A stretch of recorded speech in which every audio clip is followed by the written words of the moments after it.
Hello, Gamecock fans. I'm Spencer Ball. And I'm JP Barry. Welcome back to Ball Don't Lie, SGTV's premier live sports show. JP and I will be giving you our weekly insight every Friday. This week on the show, we've got an hour-long special to send off Season 2.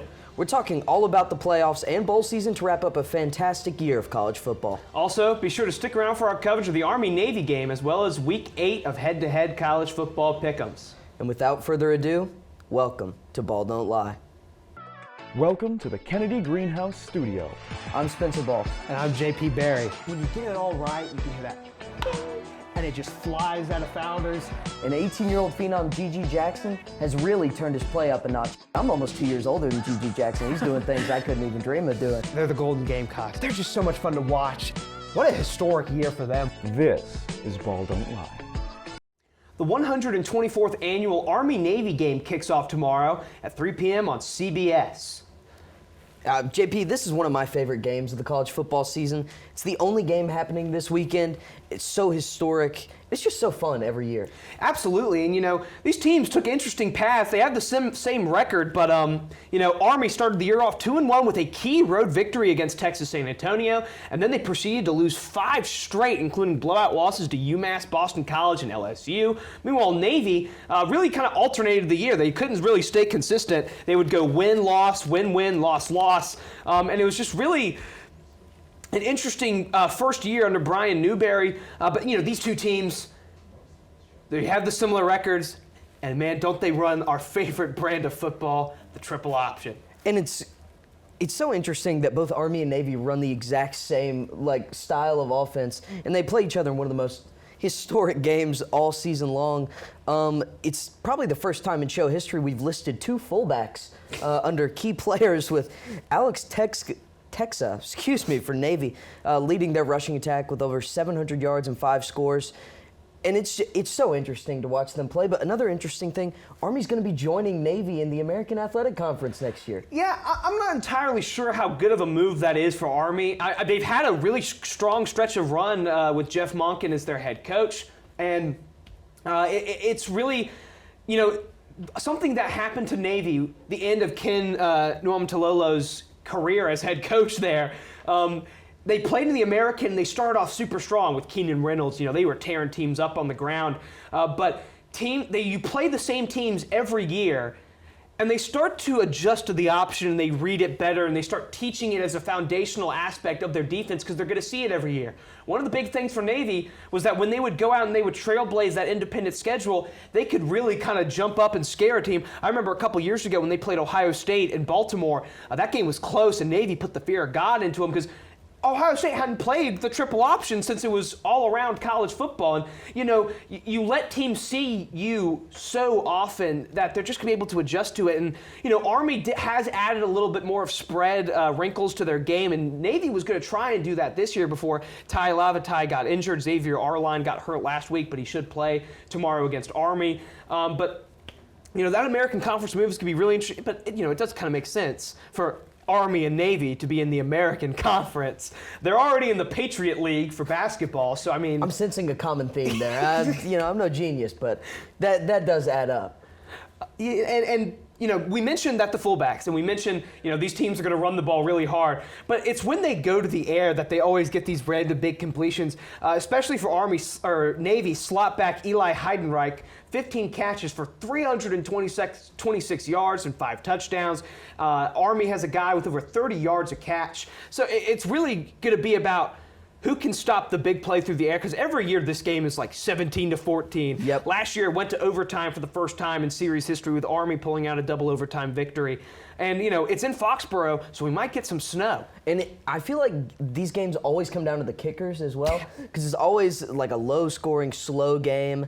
It always feels like weather's a component, whether it's either just freezing cold or actually snowing or windy. Something's going on. So every possession really does count, but as you mentioned with the deep passes, I feel like you're always on the edge of your seat just wondering, when are they gonna tuck that ball and actually try and get it downfield? Unleash the dragon. As to JP quote the likes to great say. Rex Grossman. Unleash the dragon. But that's about all we can say about Army-Navy other than the great pageantry of the game. But back in the Palmetto State, the Clemson Tigers snapped the Gamecocks' 7-game win streak in men's basketball on Wednesday. Yeah, it was a tough game. South Carolina led from the majority of the contest, over 27 minutes spent in the lead. But they just went cold late. You see there, 36% from the field. They shot 10 of 30 from three. And, in the final minutes, it was who was going to step up and make a big play for both teams. South Carolina had every opportunity. B.J. Mack struggled. Miles Studi struggled shooting the ball. Heavily struggled. It was like anyone that wasn't named Michi Johnson was having a real hard time. Or Stephen Clark. And Stephen, we joked around about Stephen Clark, but I mean, he was the second best player for the Gamecocks in this Clemson game. Put on, I think, 10 and 8 before kind of hurting his ankle there and having to go out of the game. And you could tell, the Gamecocks really didn't look the same when he was on the bench. Well, he allowed them to spread the floor a lot and have more avenues to get to the rim. He played a lot of back to the basket post game at the Citadel, and it was on display against a Clemson team he faced while he was at the Citadel. That was kind of the interesting matchup, that a lot of these transfers coming in for South Carolina, Miles Studi, B.J. Mack, and Stephen Clark had all faced Clemson before at their previous destinations. And B.J. Mack had a big game with the Terriers in Littlejohn last season, and he just couldn't really replicate it. Ian Shefflin has been one of the best rebounders in the ACC, and he put it on display in crunch time with some key boards in the final 5 minutes. And then also knocked down a big three there at the end. Exactly. Him as well as Tyson. He caught a lob. He caught a lob to posterize poor Colin Murray Boyles. But it was all about, the Spartanburg native, P.J. Hall. Yeah. He's been one of the best players in college basketball this year. He didn't have his greatest scoring performance, but 4 blocks on the day. South Carolina, when they couldn't hit it from three, they started trying to get to the rim, and it just didn't go. But speaking of Clemson and going well, on the bright side, the football team, which was a huge kind of sore spot for the Tigers so far in this 2023 year, they're going to be facing off against Kentucky December 29th in the Tax Slayer Gator Bowl after ending the year on a 4-win streak. They did not lose in the month of November, and they, this is a team who I still believe is better than their record. Really choked away some games, shot themselves Florida in the State, foot a couple Duke, times. Miami. Yeah. Every loss they had, they did some hilarious And NC State, they threw that one away as well. Yeah, they really could have gone 12-0, but instead they're 8-4, taking on 7-5 Kentucky in the Gator Bowl. And I think this is it's going to be a really fun matchup here. And as you see, though, Clemson 9 players opting out. That's going to be a lot of tough positions to fill. Absolutely, and we still haven't seen if Phil Maffa and Will Shipley are going to play that tremendous tandem in the backfield for Clemson. It's the 14th all-time meeting between Clemson and Kentucky, with Kentucky having an 8-5 series lead. Kentucky started the year 5-0. This is the 4th straight meeting in a bowl game between Clemson and Kentucky. Devin Leary and Ray Davis both playing in the bowl game for the Wildcats, which is huge for them.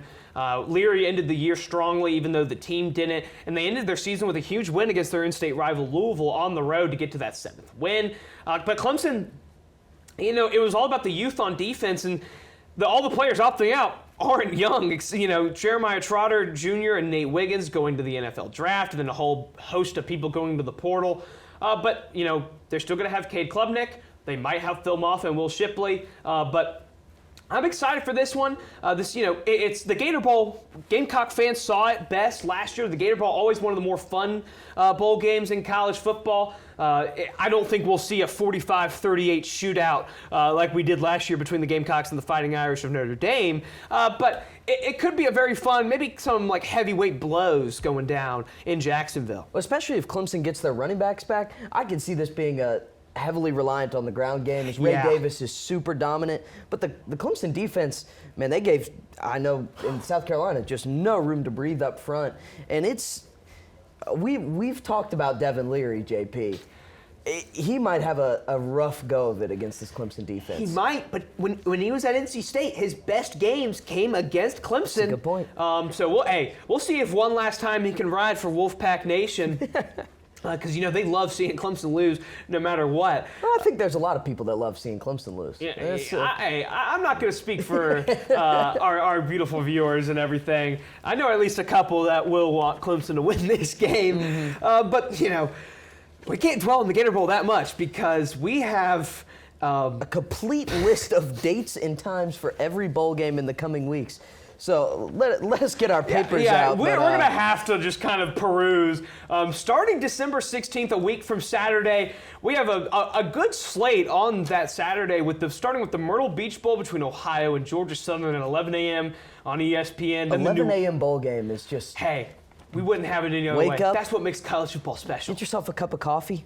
Throwing football at 11 a.m. That's not something you can say every day. Absolutely. Then we'll head over to the New Orleans Bowl between Jacksonville State and Louisiana at 2:15 on ESPN. The Cure Bowl between the MAC champion Miami of Ohio. 11 wins on the season, a great year for them. If they can get 12 wins for the second time in program history, if they can get a win over App State, the runners-up of the Sun Belt, that's a 3:30 ABC kickoff. The New Mexico Bowl between 10-4 New Mexico State and Fresno State at 5:45 on ESPN. The LA Bowl between 8-5 Boise State and 7-5 UCLA, 7:30 on ABC. Then the Independence Bowl between Texas Tech and Cal at 9:15 on ESPN to wrap it all up. And Spencer, of those matchups, which are you the most excited for? I mean, I think Boise State, UCLA. I just handed you like a live grenade. I think Boise State, UCLA are probably the two most prominent football programs there. So I would say either that one or Miami of Ohio versus App State, because Miami of Ohio, we mentioned it last week, they've been doing this with a backup quarterback, a Lexington native. He's the guy that, has led them to 11 wins since Avion Smith, Gabbard a got tremendous dual threat quarterback. Super fun to watch. They pulled, a lot of people didn't give him a shot in that MAC championship against Toledo. We sure did, and we both picked the Rockets. Well, the Rockets are, they're pretty cool. I mean, it's hard to go against Toledo. They'll be on later on this. Yeah, Boise, UCLA, two great defenses. Yeah. Boise ended the year on a hot streak. They're always up for a big bowl game against a Pac-12 team. But then on Monday, December 18th, we just have one bowl. It's in Charlotte, the Toastery Bowl between Western Kentucky and Old Dominion, 2:30 on ESPN. Happy for these teams to get to play another game of football. On Tuesday, December 19th, the Frisco Bowl between Texas San Antonio and Marshall, 9 o'clock ESPN. Marshall started the season off strong, undefeated, played in a shootout in Raleigh against NC State, and then they completely fell apart. I think they have 3 quarterbacks in the portal right now, so this is going to be one of the football games, I think, of all time. Well, they're playing football. That's all we can ask for. I'm still going to watch it. That's the fun part of it all. I don't know if I'll say that, but, I respect. You fear greatness, Spencer. Thursday, December 21st, the Boca Raton Bowl, an old Big East showdown between Syracuse and the University of South Florida, 8 o'clock on ESPN. It's going to be interesting if Bynum Brown, the tremendous dual threat quarterback for South Florida, plays. I think there's rumors of him hitting the transfer portal. Meanwhile, Syracuse playing with an interim head coach after Babers was fired. It should be a pretty high-scoring matchup. Two very explosive offenses there in Boca Raton. We'll see if Junior Soprano is in attendance watching. Friday, December 22nd, the Gasparilla Bowl between Central Florida and Georgia Tech, 6:30 ESPN. It's a football game. UCF is they've shown signs of brilliance all year long. Yeah, they're like, I mean, they just murdered them and Oklahoma Georgia Tech. State. Yeah, very up and down teams. This is the hot and cold bowl because Georgia Tech would go out and they'd beat UNC in Miami. Then they'd flip the script and get blown out by Boston College. Central Florida would beat Oklahoma State 45-3, and then go on and lose to They lost to Baylor. Yeah, to Southwestern Technological College. And that's just, that's very Big 12 of them. They're really fitting into the conference well. Then a packed slate on Saturday, JP, December 23rd. I can take over for... Yeah. We'll switch up the talking duties here. First off, we got the Birmingham Bowl with 11-2 Troy versus 7-5 Duke at 12 on ABC. I think that one's a really interesting one. Yeah, Mike Elko left, Riley Leonard left, but other than that, Duke has a lot of their key players still playing a very strong defense. Troy, champions of the Sun Belt, looking for a big win against a power conference team to get to that 12th win. That'd be their first back-to-back 12-win seasons in program history. How about them? The Camellia Bowl, 6-6 Northern Illinois versus 6-6 Arkansas State, 12 on ESPN. Then we have the Armed Forces Bowl, 11-1 James Madison versus 8-4 Air Force, 3:30 on ABC. That one's poised to be an interesting one, I think. Absolutely. Then we have the Potato Bowl, 6-6 Utah State. Their quarterback just left for the Marine Corps versus 6-6 Georgia State. So, is he leaving right now? Or is he coming? He's literally was like, just peace out. Yep. Time to go to basic training, which kind of real. Oh no. Definitely a power move from him there. Then we've got the Ventures Bowl with 6-6 South Alabama versus 6-6 Eastern Michigan. The Las Vegas Bowl hosting 8-4 Utah versus 7-5 Northwestern. Northwestern, one of the surprising teams in the country, though. The whole saga Off-season, of yeah. Pat Fitzgerald. I was trying to find a good way to say that. A good legal way to say Yeah, it. still finding themselves in a bowl game. Not too bad for the They Wildcats. hired the interim coach full time. Yeah. Good for him. Oh, yeah. And then we've got the Hawaii Bowl to wrap it all up for the 23rd. 7-5 San Jose State versus 7-5 Coastal Carolina heading out to Hawaii. That's a fun trip for the Chanticleers. Yeah, that has to be the longest trip in college football this year, going from Conway all the way out to Hawaii. That's East to west right there. yeah, that is from sea to shining sea, my friend. But I'm so excited for James Madison Air Force. The Yeah. Falcons started the year 8-0. They were a real threat for that New Year's Six Group of 5 bid. They cratered to end the year. They turned the ball over a lot, losing their final 4 games. So how are they going to bounce back, and how is James Madison going to approach the game without their head coach? He's going to be taking the job in Indiana for the Hoosiers. But then we get a little time off from football because of Christmas, and then Spencer, we get right back into it with a pretty fun stretch of games. Sure do. We'll come back Tuesday, December 26th with the Quick Lane Bowl. 7-5 Bowling Green taking on 5-7 Minnesota.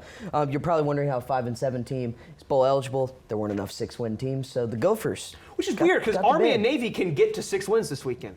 They sure could.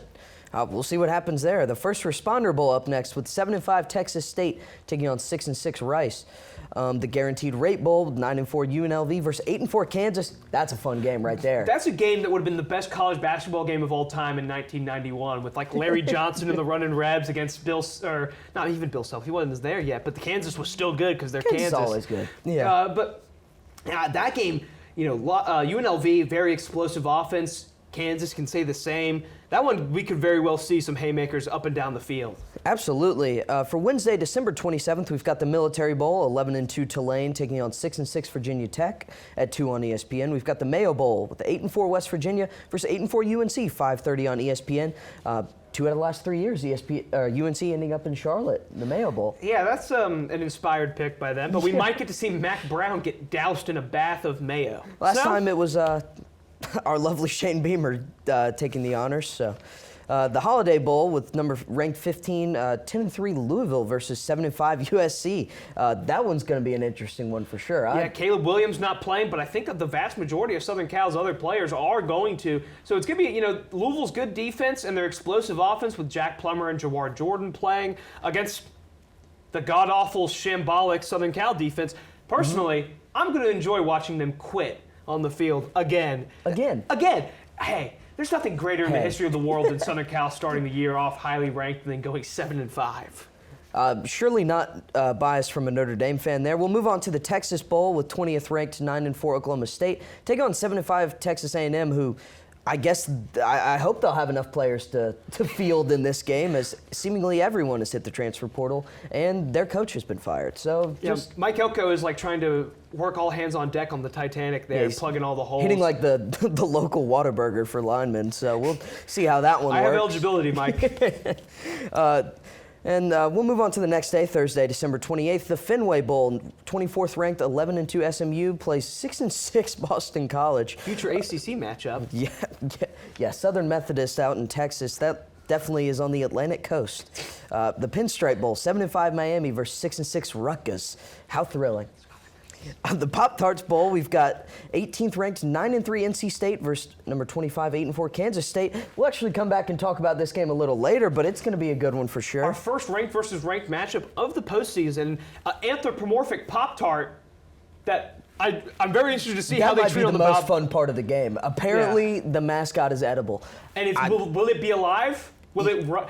It can't run for Peyton Wilson. If the Wolfpack win, they're not going to be able to broadcast that.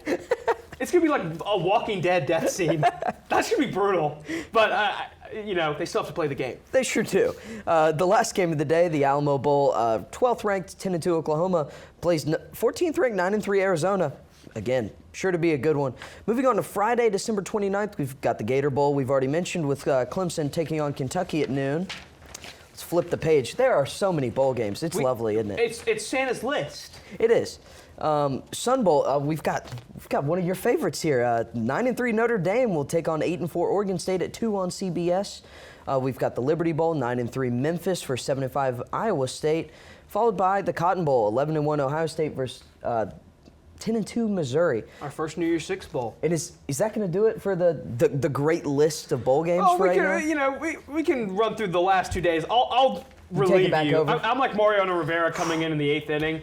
On Saturday, December 30th, we have our second New Year's Six bowl. This is one of the bigger days with 10th ranked 10-2 Penn State against 11th ranked 10-2 Ole Miss and the Fraud Classic at noon on ESPN. The Music City Bowl between 7-5 Maryland and 6-6 Auburn at 2 o'clock on ABC. The Orange Bowl between 5th ranked undefeated, unbeaten, and unconquered Florida State and 6th ranked 12-1 Georgia, 4 o'clock ESPN. Then the Arizona Bowl between 11-2 Toledo and 8-4 Wyoming, 4:30 on the CW.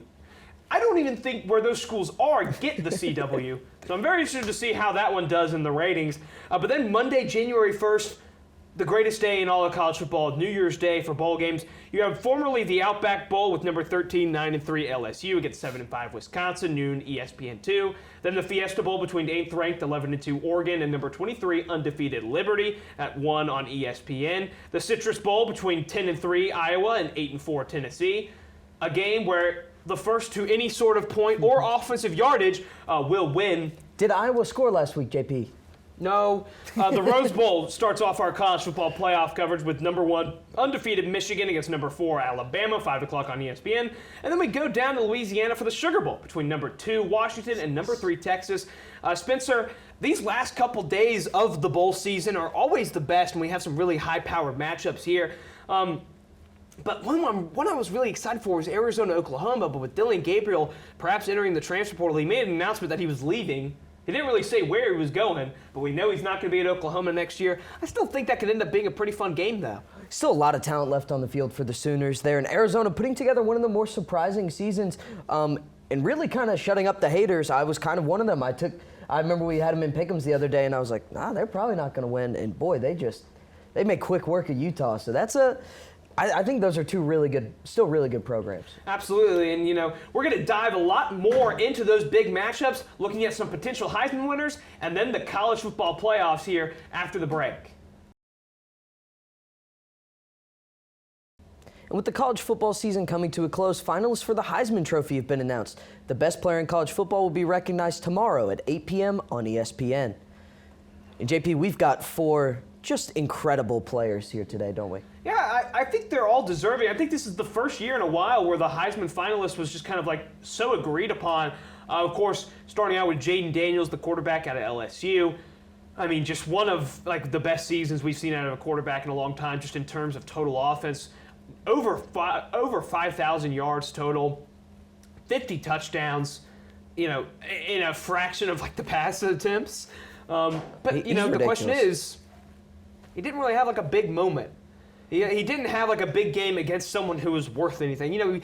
He did have, I shouldn't say he didn't have a moment. He became the first player in college football history to throw for 350 yards and run for 200 yards in a game against Florida back in October. But I think he's done what he can. Yeah. That LSU team's got no defense. If this offense was paired with any defense, like any of the defenses that these teams have, that the rest of these players have. LSU's probably a college football playoff team. Like, this offense is ridiculous.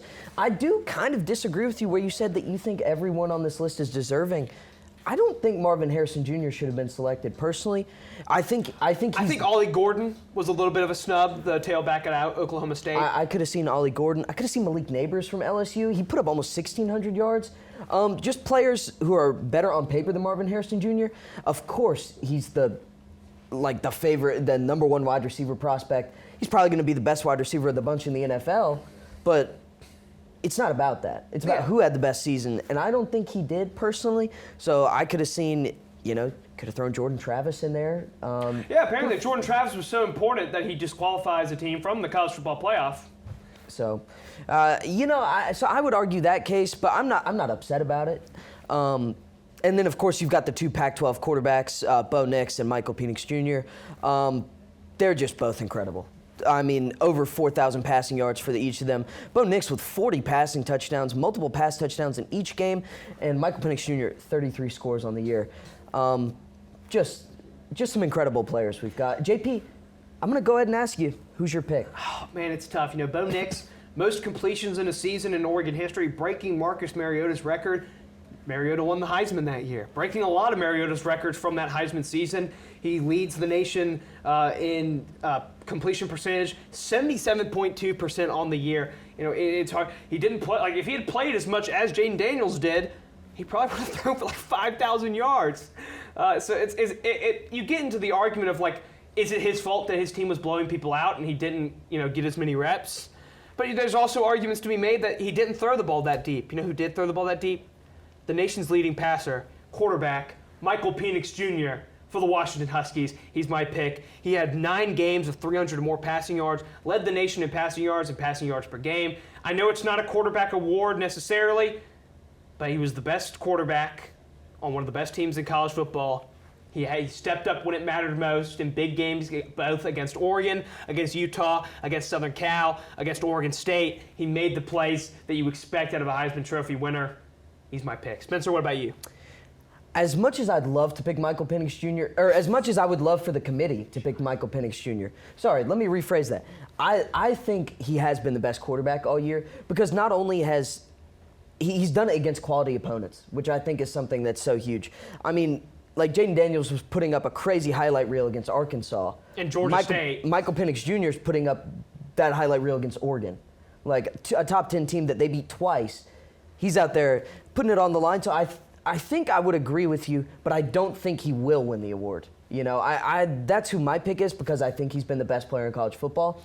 I think the award's going to go to Jaden Daniels. I can't be that mad about it. Yeah, no, the he's stats been are there. incredible. He leads the country in total yards. Over 1,000 rushing yards for a quarterback is absurd. Yeah, I mean, especially when he's not in an option offense like a Keenan Reynolds or a Malcolm Perry. But I think that's completely defensible. It's just one day we will be accredited Heisman voters. But, the end of the season brings with it the Heisman Trophy winner, but it also means that we get into one of our favorite times of the year, the college football playoffs and the New Year's Six bowl games.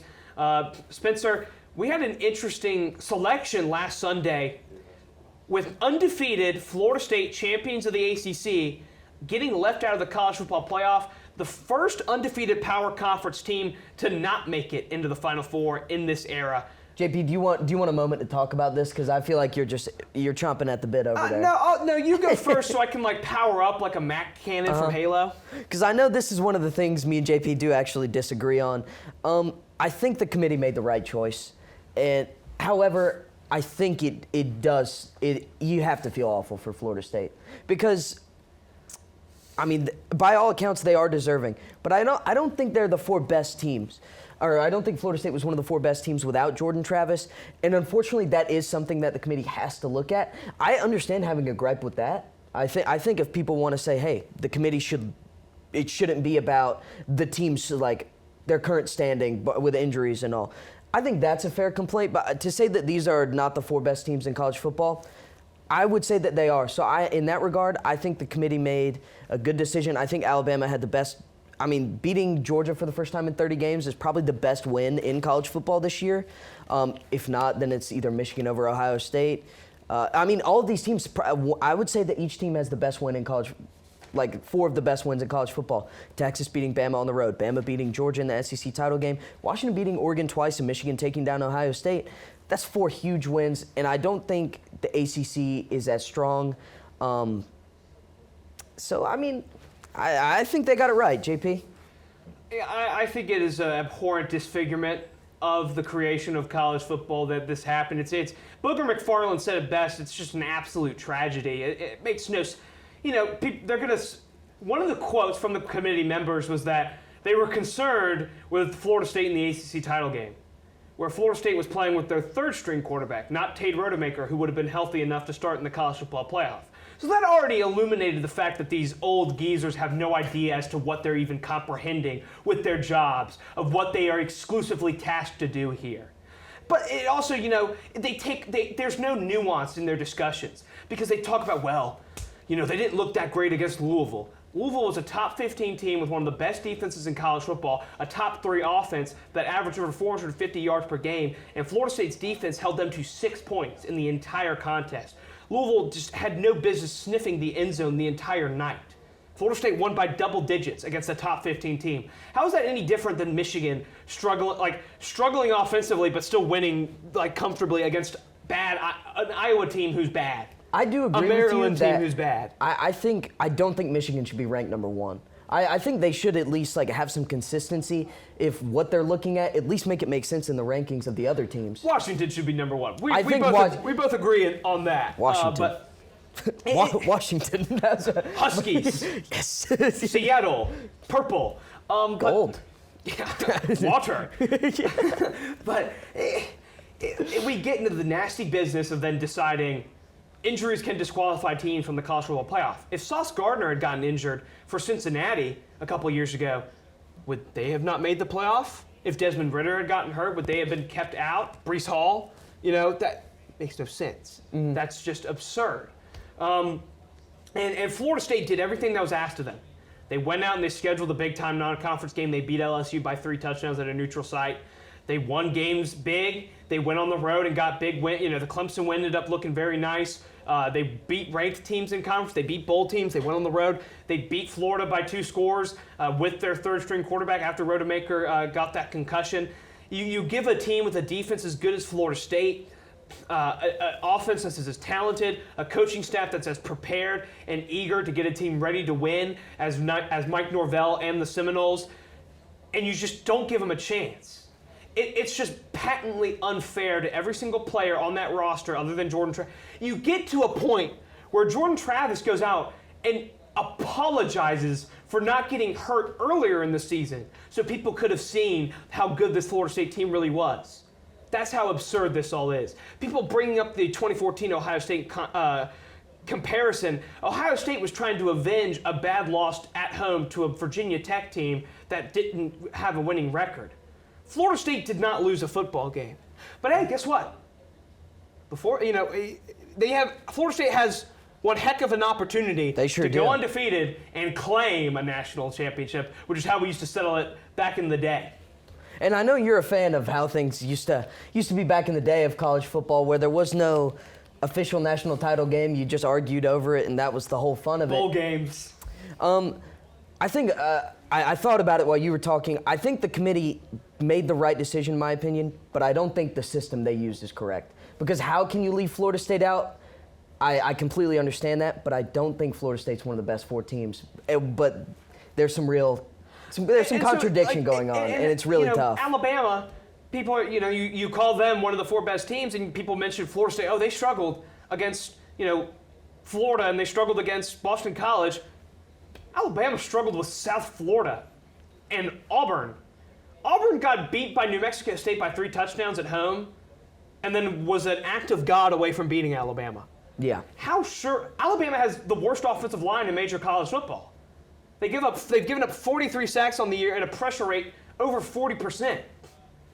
How sure are we that that they didn't just feast on a down SEC and a bad non-conference schedule, other than their loss to Texas, who I'm glad made it. But let's go to some fun stuff. We'll talk about a little bit more football.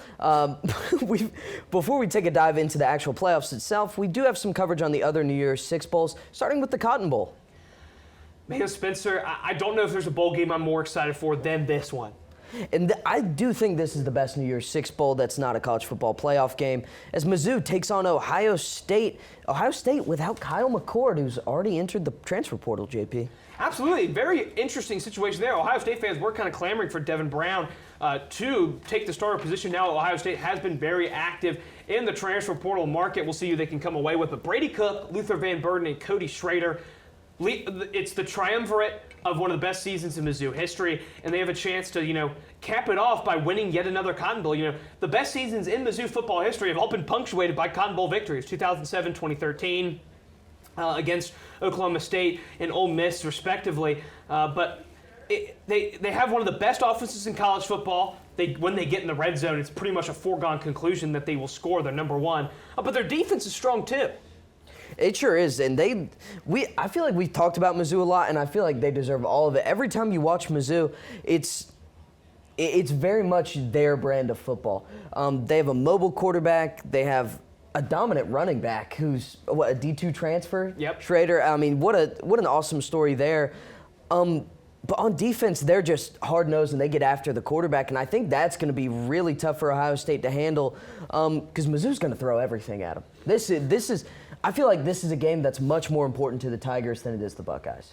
No, I can agree with that. Yeah. I think Missouri will care a lot more about this because Ohio State's not in the college football playoff, and that's something that they strive for every year. So the opt-outs haven't been streaming through for Ohio State or really any of these teams as much as we usually see it, which it is kind of the unfortunate side effect of trying to cover games like 20-something days before they happen. But we're trying to do the best we can here. But, hey, we do all right. Mizzou's offense against that Ohio State defense, that's going to be so much fun to watch. It's a great environment, two great fan bases that really travel well to bowl games especially. And then, that's just the start, though. Oh. We get two teams that thankfully aren't going to be polluting other bowl games with how just not really good they are. As Penn State and Ole Miss will duke it out in the Peach Bowl, with these two teams meeting for the first time in Atlanta, Georgia, out there at Mercedes-Benz Stadium. 2 10-2 teams that lost to the only good teams they played. And yeah, they were. Watching Penn State play football is kind of atrocity to eyes. Their offense is so god-awful and 1970s-esque.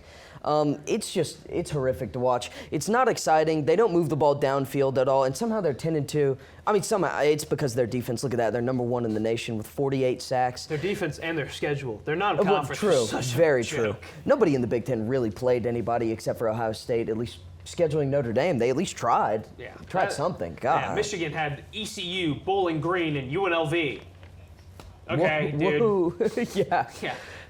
But Penn State, finally in their season finale against Michigan State, they finally aired it out. They allowed Drew Aller to kind of unleash the dragon and go deep in that Ford Field matchup where they just dominated the Spartans. First Peach Bowl berth for Penn State. They have a chance to win every single New Year's Six Bowl. They'd be the first team in college football history to do that. The defense for them against Jackson Dart, Quad Judkins, and that offense of Ole Miss, that should be pretty fun to watch. Lane Kiffin's scheme, they're looking to add Juice Wells to that. Last time out in Atlanta, Ole Miss picked up a huge win over Louisville, but their last time in the Peach Bowl, TCU, fresh off of that college football playoff snub in 2014, really just kicked them around. Was that Boykins leading that the was TCU that was squad? Trevon Boykin. That was a fun team, and Ole Miss, they got like an angry beatdown from TCU there. We might see another one of those this year. Yeah, we sure could. Moving on, what's our next game here, JP? I'm lost. It might just be. I've got it. In a battle of controversial playoff snubs, the Noles of Florida State look to improve to 14-0 as they'll take on the University of Georgia in this year's Orange Bowl. Orange Bowl is always one of my favorite matchups. Every single year, it always seems like it brings the best in terms of like high quality name brand throwdown football. Man, we are getting it here. Georgia, fresh off of having their 29-game unbeaten streak ended, going up against the undefeated Seminoles, who now have the second longest win streak, I believe, in college football. Perhaps the first, it's either them or Washington. Jordan Travis out, but other than that, we haven't seen any kind of opt-outs for the Noles. They're great on special teams. They're great on defense. They really get after the passer. Kalen DeLoach especially, and Gerard Verse. Going up against a Georgia team that... They really looked bad last weekend, I'll be honest. They struggled against Georgia Tech. Mm-hmm. They struggled, in a lot of games this year. They struggled against South Carolina. They struggled. They really needed help. And that's how you know. They struggle against South Carolina and our offensive line. If your offense can't get it done against South Carolina's defense in 2023, you cannot get it done. Absolutely not. But it's really going to be about who plays for Georgia. Is Brock Bowers going to play because their offense goes as he goes? He was injured in that SEC championship game against Alabama, and it really showed. Carson Beck, he's not a guy who's going to elevate others around him. Their run game isn't as dominant. Their offensive line is not on par. These two teams playing for the first time since 2002 in a bowl game, when in the Sugar Bowl, the Georgia Bulldogs took down FSU 26-13. FSU coming off of a national championship in that. Meanwhile, the Noles looking to capture one here. Spencer, I'm really excited for this one. I feel like, though, it'll either be a complete blowout or the best game of the entire college football season. No in between. But I'm really glad that we haven't seen a lot of players opt out because I think both of these teams, I mean, there are Georgia fans upset they're not in the playoff. So I think it's going to be a really, really important game, and I think both schools are going to treat it as such. Absolutely, but hey, in terms of the New Year's Six Bowls, last but not least, for our non-playoff matchups, a battle of the birds out in the desert. Normally, when you're thinking of birds in the desert, you're thinking of vultures circling overhead and stuff like that. But we're going to have the Flames of Liberty taking on the Ducks of Oregon in the Fiesta Bowl. Oregon, no stranger to the Fiesta Bowl. Liberty, their first appearance in a New Year's Six Bowl ever. Spencer, you know, it's how do we put this kindly? What's going to happen here? I mean, I think it's pretty cut and dry, JP. It's probably going to be if Bo Nix decides to play in this football game. Which he did. He announced just the other day that he will be playing because he's just that awesome and cool. He might throw for about 6,000 yards in one game. You've never seen it before, but Robert De Niro should make a movie about this. They should, because this might be a beatdown. It's Oregon's defense. No shade to Liberty, of course. I mean, All shade to Liberty. They played a joke of a schedule. I was going to say no shade because they are an undefeated team. You're right. They haven't really played anyone, but they didn't choose to play in this game. You know, they got thrown in against Oregon. I think SMU would have been a much better matchup. They have the defense. They have a much more established offense. SMU went out and they scheduled tough opponents in Oklahoma and TCU. And while they lost to those teams, they played them tough. Meanwhile, Liberty played literally the 133rd best schedule in all of college football. They still have stats to prove it up. Salter, 54 total touchdowns, over 5,000 yards. And they did win the Conference USA title. New Mexico State's a solid team. That is true. But they aren't Oregon. So no, you know, I think Oregon's 2 losses have been from a combined 6 points against me and JP's consensus number 1, the Washington Huskies. And this one could get... What a game that was a week ago, by the way. Oh, you know? man. But the whole time, ESPN's out there, you know, how could this happen to the Pac-12? Who could have done this? And it reminds me of like O.J. Simpson saying he doesn't want to go back to Los Angeles because he's scared he might run into the killer. It's so bizarre, you know, the moratorium, I guess, from ESPN. It's like Lee Harvey Oswald giving the eulogy at JFK's funeral. It just makes no sense. But one last ride for the Pac-12 for all these teams. Oregon with a chance to go out on top before they move on to the Big Ten against Liberty. And, you know, we covered all that. We talked about all that. It's time. Man, is it time? I think it's time. Moving on to our playoff semifinal matchups, number 1 Michigan looks to take home the Rose Bowl, but the screaming hot Alabama Crimson Tide stands in their way. You know, Alabama, that game against Georgia, early, like not even before the game, even before the game started, I kind of got a feeling. It almost like there was a feeling there. It felt like the old Alabama. Like it felt like I was about to, because you know normally like the last couple of years Alabama, I shouldn't say they've slipped, but the discipline hasn't been there. It hasn't been like we're watching the same methodical juggernaut where it felt like there was no use in even playing against them. Mm-hmm. It was hopeless. Oh, Georgia looked hopeless, let me tell you that. From the opening snap, Alabama just looked like the tougher team. After against Georgia Texas earlier in the scored year, one time, they did not look like the same team after that first score. Texas earlier this year, that game against Alabama, it was such a culture shock for me, because Alabama wasn't the tougher team. Texas went in there and physically bossed them around in their own home, and I was like, could this really be it for Alabama? And then they struggled the next 5 weeks. Mm-hmm.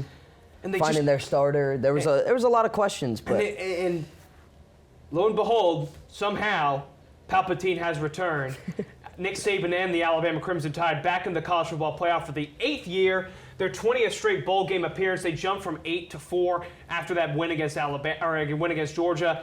The offense has really kind of resurfaced despite their tremendously terrible offensive line. 10th in explosive plays with 75, but the defense has been almost even better. You know, all across the board.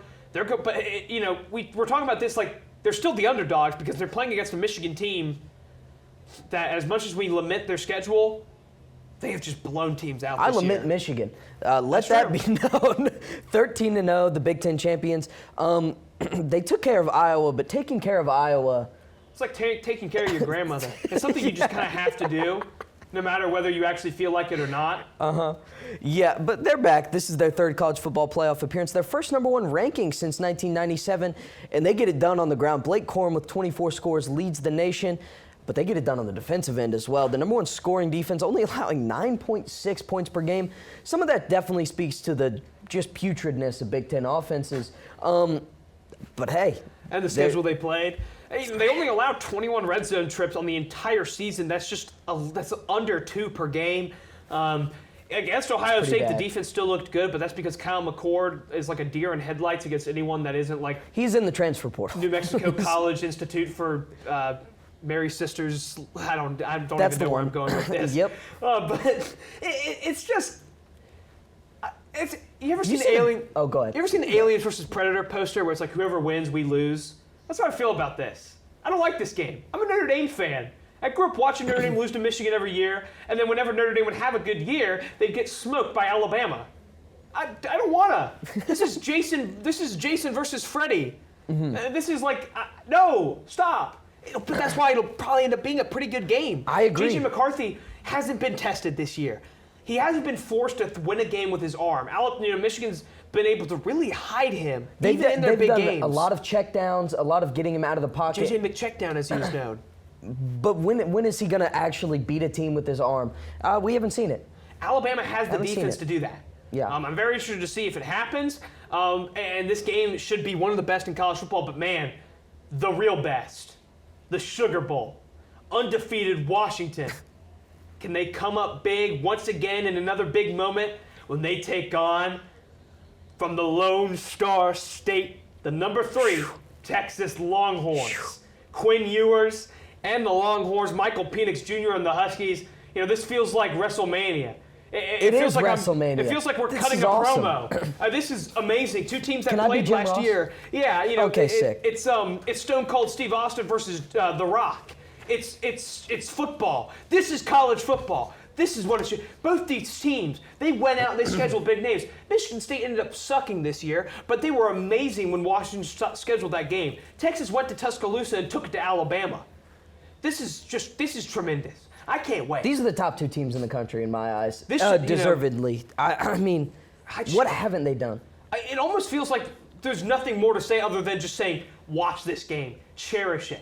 You're not going to get many more games like this in the future with, how college football seemingly is going. Washington and Texas, these are the 2 cream of the crop of their traditional conferences. And they're going to be a part of the giant proxy war between like the Cold War East and West, 1984 type stuff going on in college football nowadays. This is so awesome.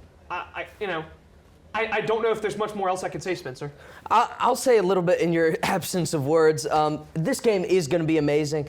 But throwing out some statistics, it's the first ever Sugar Bowl for Washington. They're, of course, led by Michael Penix Jr. Over 4,200 yards through the air, 33 scores. And his leading man, Rome Odunze, over 1,400 yards, 14 scores. One of the best wide receivers in the nation. A guy who also could have seen his name thrown in the Heisman ring. Absolutely. It's just incredible. And for Texas, they've been to the Sugar Bowl 5 times. Their first college football appearance, though, and searching for their first title since 2005, way back when in that epic Rose Bowl. Led by Quinn Ewers, he's missed a couple games with injury, but over 3,100 passing yards, 21 scores. We've got 2 of the best quarterbacks in the nation. I'd say the 2 best teams in the nation. This is what it's all about. When you have a matchup like this, it really comes down to who's going to step up, who's the unsung hero. Dylan Johnson, the last couple of weeks for Washington, that tailback. He closed out that game against Oregon without incredible breaking fashion. a sweat. He's really shown off some tremendous stability. He's been able to break tackles, stay on his feet, chug through contact. He's going to have to do that against the physical and imposing Texas front 7. I'm interested, Oregon was gashed by Washington with the zone running schemes. Is Washington going to go to more of that in this Sugar Bowl? I guess we're going to have to wait and see. Well, as long as y'all tune in, I'm sure me and JP will. But that's all we've got for you today. We'll be right back after the break with this week's Pick'ems to wrap up Season 2 of Ball Don't Lie. Welcome back to BDL Pick'ems. I'm currently 34-17 on the season, while the Spencer Nationals sit at 25-26 in last place in the division. We're surging, almost at 500, team. It's a tremendous stretch of games in college football. And I get the sinking feeling, and I hate it. it'll never be like this again. I got this feeling during rivalry weekend. I got it last week during the conference championship games that college football as we know it is coming to an end. For better or worse, only the future knows what it holds. But, the only thing we can be for certain is that it will never be the same. And, hey, it's been a crazy ride. It's been a great ride. Let's enjoy it. Starting out with Army-Navy, America's game. Spencer, who you got? Anchors away. Give me Navy. Shout out Dad. Heck yeah. My family, it's Are we Navy guys? I think we're Navy guys, aren't we? It's kind of a house divided a little bit. A lot of my family members, a lot of branches of the military. Barrys have been in the armed forces for quite some time, but anchors away, my friend. For Dad, give me the Navy midshipmen getting a big win, bucking the trend against their rival, getting to 500. Then, they have cooler uniforms. They do. Hey, they have the Globe and Anchor on the pants this year. That's why they're going to win. Michigan, Alabama in the college football playoff in the Rose Bowl. Michigan, no stranger to the Rose Bowl, no stranger to losing in the Rose Bowl. Spencer, your thoughts? Well, JP, I've been a lot higher on one of these teams than the other. I am not a Michigan believer. And frankly, my friend, it was always the Tide. Alabama gets it done in the Rose Bowl, and Michigan is finally proven as fraudulent, and the khaki wonder is just left struck. He sent to Uptown Charlotte to be the head coach of the Carolina Panthers. I'd take it. Sure. I'd love nothing more than to join you in this fight against the Maize and Blue Menace. But I like being right more than I like being happy. Michigan, in a good game. I think it'll be a very fun football game. Alabama's offensive line is too terrible, I fear, to really sustain a drive late to win it. You might be right. But we go now to the game of our lives. Washington, Texas. Wow. It needs no introduction. It needs no introduction. JP, I mean, this is the game where we've talked about the game. Every week this year, we sit down and we do pick'ems, or we did them in the Garden, and there was one team to rise above the rest for me. One team to rule them all. One team to rule them all. One team with, despite my horrid record to start the year, one team that never failed me, JP. It was the Huskies. It was always the Huskies. Give me Washington taking down Texas. Who do you have, JP? I mean, I feel like there's only one right answer. This is the one where there's a right answer and there's a wrong answer. Texas, tremendous season. Blowout victories. Best big win in college supporters of football Texas, against Alabama. Quinn Ewers, one of the best quarterbacks in college football, pondering a return. But with that being said, it was always the Huskies, my Throw friend. up your W's, my friend. It was always the Huskies. Go Washington. My fingers, oh my God, I did it. It was always the Huskies. Let's go. But let's move on now to some New Year's Six games. We sure will. As Florida State takes on Georgia in the Orange Bowl. JP, who do you got in this one? I think I know where you're going here. I picked with my head in the Michigan-Alabama game against my heart. I'm going with the heart here. I think Florida State rallies the troops. They circle the wagons. I think they upset Georgia. I think they go 14-0, and I think the Florida State Seminoles are the 2024 college football national champions. I tend to agree with you. I think the Seminoles are going to get it done. I think they're playing for too much. I don't think there's a way they're going to lose this game. For Georgia, this is another game. For Florida State, this is everything. Yeah. This is, if they win, I mean, the committee's left scratching their head, and I think that's exactly the feeling they want to impose. Moving on to the Cotton Bowl, we've got Ohio State versus Missouri. JP. We mentioned Washington being really kind of a character of our show, but Mizzou has as well. They've always been involved. They've always been just around the corner, creeping along. I'm a big fan. I love Brady Cook. I love Luther Van Burden. I love Cody Schrader.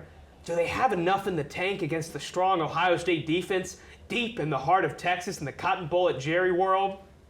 Yes, my friend, they do. The Tigers, the Zoo, M-I-Z. Z-O-U. I can spell. I didn't know that was a thing, but I'm like Dwayne Wade over here. Well, I mean, if that makes me LeBron, that's pretty sick, because I'm also taking Mizzou. They get it done against an Ohio State team who really doesn't want to play this football game. Moving on to the Fiesta Bowl, we've got Oregon versus Liberty. JP, I think this one is a super easy lob pass. It's going to be the Ducks here. If Liberty wins, God, I mean, that would suck. We've got Penn State versus Ole Miss in the Peach Bowl. I've got Penn State in this one. JP, who do you have? It's It is kind of like a. I feel like both these teams are so flawed. It'll be a good game. It'll be entertaining. Yeah. Like Drew Aller's going to drop back to pass and just like fall over. Ole Miss's defense is going to like try. They're going to have a pick in their hands and it'll bounce off and into the air, and a Penn State receiver will catch it and run for a touchdown. Just some weird chicanery like that'll happen. But I think at the end of the day, Penn State's defense is too good. Moving on, Oklahoma versus Arizona in the Alamo Bowl. This is a game that was going to be a ton of fun, but Dylan Gabriel skipping out. Ruining our fun. Oh, boo! You stink. And for that reason, I think Jed Fish and company get to 10 wins. First 10-win season for Arizona since 2014. And I think Arizona, in the last year of the Pac-12, a great swan song for them as they're going to go off to the Big 12. Spencer, who do you have? It was always the Pac-12. Give me Arizona. We're firm believers over here. JP, I'll let you introduce this one, pal. It's the Sun Bowl. It's in El Paso, Texas. It's the Sun Bowl. It's not the luster. It's not the the shine and the pristine and the prestige you expect out of a Notre Dame bowl game. But hey, it's a ranked versus ranked matchup. It shows how much bowl games mean to college football when the committee for the Sun Bowl was literally brought to tears because they saw, like, oh my God, we got this matchup. We're going to have, get so much. I'm getting too much money. Stuff like that. But man, Oregon State's missing like half their team because Jonathan Smith's going to Michigan State. What a horrible way to do that. Notre Dame has a huge, they can get to 10 wins, which in Marcus Freeman, he'd be just the second coach in Notre Dame history to get to 10 wins in his second year, joining Charlie Weiss. But that's why, for the last time in 2023, shaking down the thunder, hallowed be thy name. Give me Notre Dame and the Fighting Irish. I'm going to take Notre Dame. I've got way less words to say so because, that's JP's, it's his childhood love, so I'll let him take the spotlight there, but I'm also taking the Irish. Moving on to maybe the worst bowl game of them all, number 17 Iowa versus Tennessee in the Citrus Bowl. I can't speak English anymore. This game is so horrific, it literally gave you a concussion, and I don't blame you. I have CTE now. Joe Milton plays like he has CTE at the ripe old age of 20. Iowa isn't a football team. I wish I could pick like a meteor or perhaps an act of God to win this game to save us all from it. I'll pick the bowl of citrus. I'm picking the fruit. Yeah, I'm going to squeeze oranges into my eyes. But for that reason, I think Iowa's defense gets like 2 pick sixes and wins 12-0. They miss both extra points. They go for 2. The one thing they can do is kick. I'm going to take Tennessee. I don't know if I'll be watching this one. It could be 6 safeties after the Iowa punter pins Tennessee deep and Joe Milton just throws it. He's like, all right, guys, watch this. And then kills a bystander with a pass. Our last bowl game, wrapping up pick'ems though, a great matchup. The Pop-Tart to end it all. Number 18 NC State versus number 25 Kansas State. Yeah, a sweet tweet. I'm going to take the Wolfpack here. I think they get it done. They're a gritty team, and Dave Doran just finds a way to win. He's one of those guys. I think Kansas State has the ball late, driving in this fun one, looking to get a stop. Then Peyton Wilson rises up, makes a huge play, gets an interception. He returns it for a game-sealing touchdown, and then he literally runs to the Pop-Tart and rips it to shred and starts eating its Pop-Tart innards live on TV. Real quick, what flavor's the Pop-Tart? Dude, I think it has to be like s'more flavored. Of all the flavors, you don't go with classic cinnamon or strawberry. That's why I'm going to wrap up the episode. That's going to do it for this season of Ball Don't Lie. Be sure to follow us on Instagram, X, and Facebook at SGTV at USC. To keep up with all of our content, be sure to also visit us online at sgtv@usc.com. For SGTV, I'm JP Barry. And I'm Spencer Ball. I just want to say thank you so much for tuning into this season of Ball Don't Lie. We really appreciate it. So much love and effort goes into this show. But for one last time, have a great weekend, Carolina. Forever to thee.